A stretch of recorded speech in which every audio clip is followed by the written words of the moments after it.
परबत्ता विधायक आवास पर आज दिनांक 13 जुलाई 2025 को सत्य लोकतंत्र अखबार के पत्रकार नवीन कुमार ने परबत्ता के विकास पुरुष विधायक डॉक्टर संजीव कुमार से खास बातचीत की।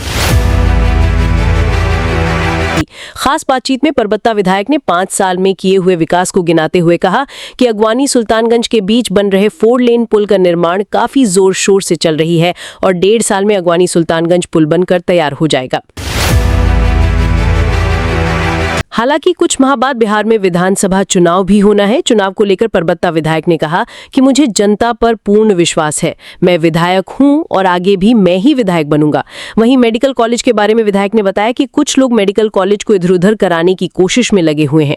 आइए सुनते हैं हमारे संवाददाता नवीन कुमार से खास बातचीत में और क्या कुछ कह रहे हैं परबत्ता विधायक। आज मैं कुछ खास बातचीत कर रहा हूँ परबत्ता विधायक जी से।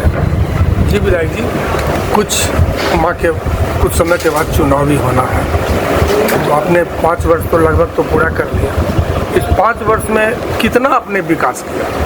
कुछ विकास के दौरान देखिए, विकास का लिस्ट इतना लंबा है कि इतना याद भी नहीं रहता है, लेकिन अभूतपूर्व विकास हुआ है पिछले 5 वर्षों में परबत्ता में। जब आपको मैं गिनाना शुरू करूंगा तो मैं सोचा कि इतना बड़ा एक साथ है तो पंचायत वार आप देख रहे होंगे सोशल मीडिया के माध्यम से। मैं हर 1-2 दिन पे मैं लिस्ट जारी करता हूं हर पंचायत का, और पंचायत वाइज अब हर चौक चौराहे पे होर्डिंग भी लग जाएगा कि क्या विकास हुआ है। जो लोग विरोधी तो काम कहते हैं कि विकास नहीं हुआ, लेकिन सबको दिखता है विकास। एग्जाम्पल मैं दे रहा हूँ कि भाई सबसे बड़ा सड़क के क्षेत्र में जमालपुर मार्केट में आप देखेंगे जाम का रहता है, तो वहाँ पे बाईपास हमने सैंक्शन करवा दिया। अब जल्दी वहाँ पे बाईपास बन जाएगा 15 करोड़ में। हमारा जो आश्रम कटघरा वाला पुलिया टूटा हुआ तो वहाँ भी पुल बन रहा है। गोगड़ी पंचायत में ब्राह्मण टोला जाने के लिए पुल नहीं था, तो वहाँ पे 16 करोड़ का पुल सैंक्शन हो गया, वो भी काम चालू हो जाएगा, टेंडर हुआ। फतेहपुर में भी पुल बनने वाला है किसानों के लिए। उसके बाद नासधार है, सड़क है, अप्रोच पथ, वो भी टेंडर हो गया, वो भी बनने वाला है। और अब जब चलेंगे सड़क पे तो मुझे लगता है सैकड़ों सड़कों का निर्माण मैंने करवाया। अगवानी में जो निर्माणाधीन पुल है उसका निर्माण कार्य जो बंद था 2 साल से, उसको शुरू करवाया मैं। अब कंपोजिट स्ट्रक्चर से अगवानी सुल्तानगंज पुल बनने जा रहा है। कितने दिनों? 1.5 साल में वो बन के तैयार हो जाएगा। उसके बाद आप देखेंगे ये सब तो हुआ ही। उसके बाद हमने इसके अलावा आपको गोगरी में अनुमंडल हॉस्पिटल 100 बेड का बन के तैयार हो गया। 11 health and wellness centre under process है, 4-5 का कंस्ट्रक्शन चल रहा है। एडिशनल PSC वो बन रहा है। 2 पावर सब स्टेशन, एक जमालपुर और एक गोगरी में, उसका भी टेंडर हो गया, उसका भी कार्य चालू होगा।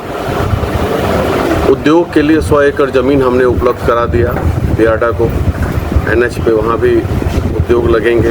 20 एकड़ ज़मीन में जेल बन रहा है, उसका भी टेंडर स्वीकृत हो गया है, हमारे विधानसभा में ही बन रहा है। मेडिकल कॉलेज का जो आपने आवाज़ उठाया था, पहले बोलने दीजिए, डिस्टर्ब मत कीजिए बीच में। उसके अलावा आप देखेंगे कि अनुमंडल कार्यालय का कार्य वहाँ पे टेंडर हो गया, वो भी बनने जा रहा है गोगरी में।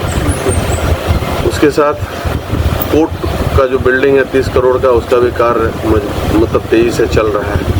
अब मेडिकल कॉलेज की बात है, ज़मीन हम NH पे उपलब्ध करा के रखे हैं 30 एकड़ ज़मीन, लेकिन लोकल राजनीति के तहत सो कॉल्ड लोग हमारे NDA के हैं जो नहीं चाहते हैं कि हमारे यहाँ मेडिकल कॉलेज बने, तो वो सब लगे हुए हैं कि भाई मेडिकल कॉलेज नहीं बने।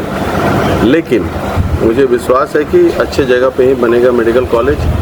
माननीय मुख्यमंत्री को मैं संज्ञान दे दिया कि ज़मीन जब उपलब्ध है तो ज़मीन खरीदने की क्यों ज़रूरत पड़ रही है। नेशनल हाईवे पे पटना से किशनगंज के बीच में ज़मीन कहीं नहीं है। एक हमारे पास ही था जहाँ मेडिकल कॉलेज उपलब्ध था, परबत्ता विधानसभा अंतर्गत महसकुट के आगे, तो उस सेंट्रल लोकेशन था, पूरे जिला से लोगों को आने में अच्छा रहता। हम लोग चाह रहे हैं मेडिकल कॉलेज वहाँ बने, अभी प्रोसेस में देखा जाए क्या होता है। एक सवाल, कुछ लोग का कहना है कि परबत्ता से डॉक्टर संजीव जी को जदयू से टिकट नहीं मिलेगी, कुछ जगह लोग चर्चा करते हैं इस तरह की, इस पर क्या कहें? देखिए, चुनाव आता है तो ये सब लोगों का काम है चर्चा करना, फिर चर्चा क्या करेंगे। बेरोजगार लोग हैं, यही सब अनाप शनाप बोलते हैं। बस मैं इसमें एक ही शब्द कहूँगा, परबत्ता के हम थे, परबत्ता मेरा है। और फिर से यहाँ पे ज़बरदस्त जीत होगी परबत्ता में, रिकॉर्ड मत से मेरी जीत होगी। और परबत्ता के जनता ने ठान लिया है कि फिर से वो आशीर्वाद मुझे ही देंगे। तो ये सब मैं बकवास को सुनता नहीं हूँ। ये सब चुनाव का समय है, तितर बटेर अभी फड़फड़ाएंगे ही चुनाव के वक्त में, हर बार देखा गया है। इससे कोई फ़र्क नहीं हमें पड़ता है। तो ये सब बकवास है, इसमें कहीं कोई तथ्य नहीं है आपकी बातों में। जी, एक आखिरी सवाल। अभी सुशासन की सरकार है, कहीं ना कहीं प्रतिदिन जो है कहीं ना कहीं खबर आ रही है कि यहाँ चोरी हुआ, यहाँ स्नाइकर का पूरा एकदम बढ़ गया है। कुछ दिन पहले भरसों में भी 12 मोबाइल चोरी हुआ, कुछ लोग उसमें पकड़ाया भी है। वो भी जो पुलिस को पकड़ना था वो स्थानीय लोगों ने पकड़ के दिया। और सलारपुर में जो एक पुलिस पिकेट खोली गई थी, वहाँ से पुलिस बल को हटा दिया गया। नहीं, सलारपुर में जो पुलिस पिकेट है वहाँ पे पुलिस बल आ जाएगा। एसपी से बात हो गई है जी। उस वक्त कमी हो गई थी पुलिस की, ऐसा किया गया, तो वहाँ पे अब पुलिस आएगा जी। और ये तो सच्चाई है कि कुछ क्राइम तो बढ़ा ही है। स्मैकर्स जो है, सूखा नशा का हमारे विधानसभा ने पूरे बिहार में ये बढ़ गया है जी।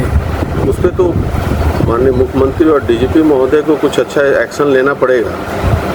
ये सिर्फ इसको कंट्रोल करना एक विधानसभा में एक जिला की बात नहीं है कि भाई ये चाह के कंट्रोल कर लेंगे। ये पूरे बिहार का समस्या है, बॉर्डर से आता है, वहाँ पे जांच अच्छे से होना चाहिए कि भाई कहाँ से आ रहा है। एक्सटेंसिव काम है ये, वो कंट्रोल करेंगे तो क्राइम कंट्रोल होगा। जी, अगर रात में सर अगर पुलिस कहीं ना कहीं गश्ती में कमी हो रही है, अगर पुलिस गश्ती अगर होती है तो लोग में भय रहता है, तो कहीं ना कहीं इस बात को भी है। यानी पुलिस थोड़ा डाइवर्ट हो गई है, ये तो मैं खुद ही मानता हूँ। इस शराब वाले को पकड़ने के चक्कर में रहती है पुलिस, पूरे बिहार का समस्या है ये। और जो मेन उनका काम है पुलिसिंग, वो गड़बड़ा गया है। तो सेकेंडरी शराब होना चाहिए पकड़ने का, तो प्राइमरी शराब को कर दिए और सेकेंडरी पुलिसिंग कर दिए। तो इससे कानून व्यवस्था तो गड़बड़ा रहा ही है। इनको तो संज्ञान लेना पड़ेगा डीजीपी महोदय को कि भाई ढंग से एकदम अब चलाना है सरकार, तो थोड़ा एक्शन मोड में आना पड़ेगा। और जो अपराधी हैं, फर्जी इनकाउंटर का कोई मतलब नहीं है, जो हैबिचुअल ऑफेंडर हैं उनको तो बार बार क्राइम करते हैं, जेल से आना जाना इनका इतिहास है, उनको तो इनकाउंटर करें तभी बेहतर होगा सुरक्षा व्यवस्था।